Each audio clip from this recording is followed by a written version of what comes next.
khỏi chứ các bài ngư và non phẩm người tế châu ngư bản gót xăng na trẻ thì thằng ta ngư già các bà cái gì đi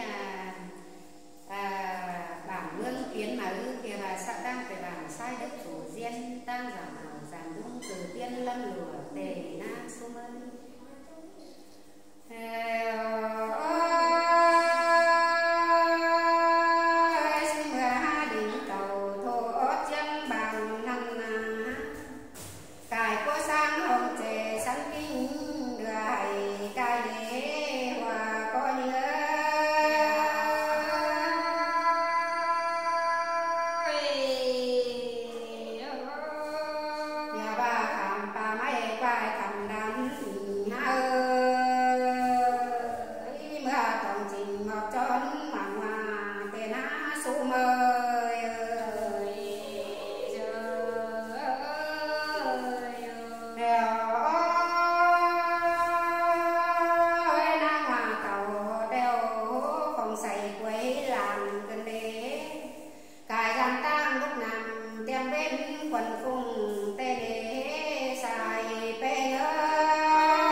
theo dần bè thoáng theo dần